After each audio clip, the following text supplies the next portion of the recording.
when we were together on Tuesday, it was said, if you don't mind, I'm sure you'll excuse the pun, let's make an equation. And that equation is mind plus what it is that's there when stillness and movement meet, plus emptiness equals.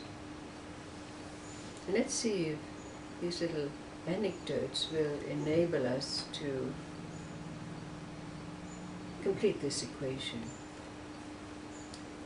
There was a samurai swordsman, but he was also a practitioner of Zen. One day he came dashing in to the abode of the Bangsai, the great Zen master, and he said, "Master, I've learned that everything is emptiness. You and I and all things are all illusion." And he waxed lyrical about the nature of emptiness. Well, the master listened very carefully to what the samurai was saying, and when he finished, the master picked up his long tobacco pipe and whacked the samurai across the face. And of course, in the nature of samurais, he had his sword out and he was going to run the master through right then and there. But the master just looked at him very quietly and said, "If everything is emptiness, where did this anger come from?" Then the great Taoist Chuang Tzu said, if a man is crossing a river in his skiff and an empty boat collides with him, even though he may be an angry man, he will not get angry. But if someone is in the boat,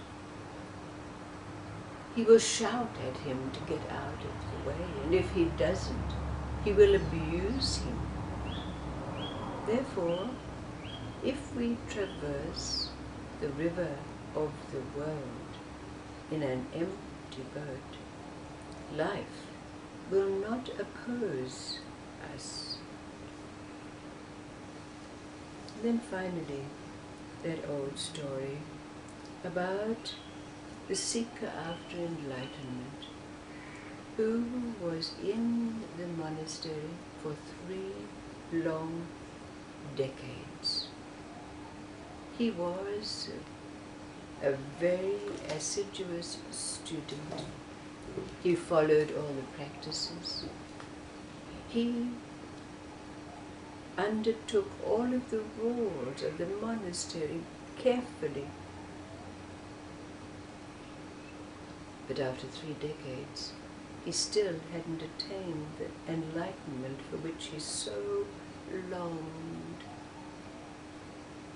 So, becoming disheartened, he went to the abbot and said, "I've been in this monastery for 3 long decades, and still I have not reached the goal of enlightenment." "Oh," said the master, "next week we're having that special festival where we meditate and follow the rituals. If after those 7 days you have not reached enlightenment, you better kill yourself." So the seeker after enlightenment decided that he would give his all to this week.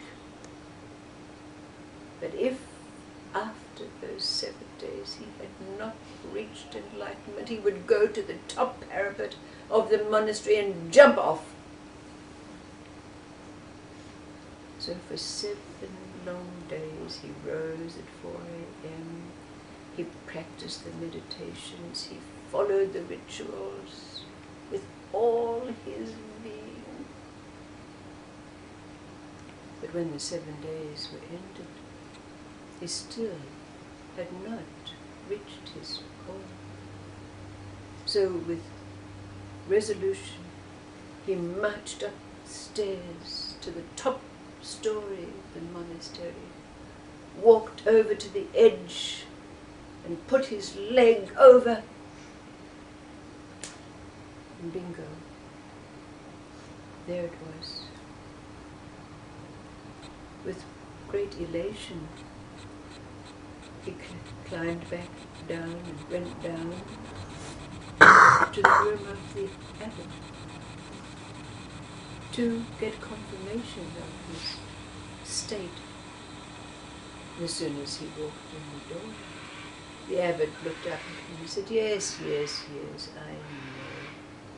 You passed through the gateless gate."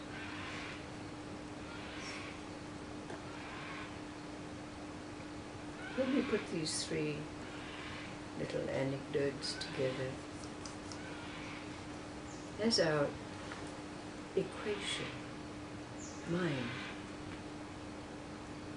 that which is there when stillness and movement meet, and that emptiness that all of us know in one way or another.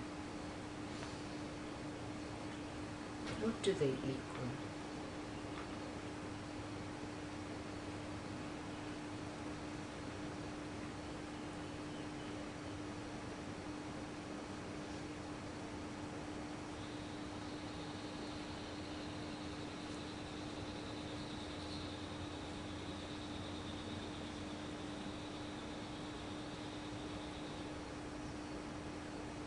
These 3 are present in our life at every moment now. Mind is always there. Stillness and movement are always present. And emptiness, we know, it's like that spectre that was behind us all our life.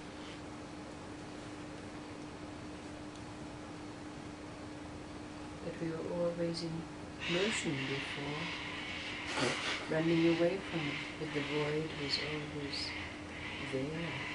Sometimes we would even lean back towards it and feel ourselves almost falling into it.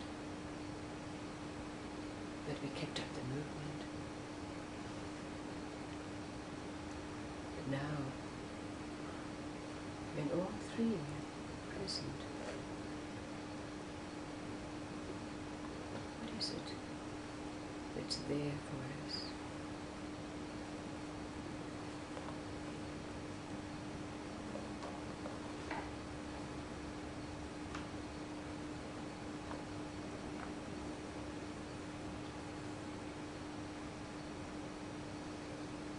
Put the 3 stories together.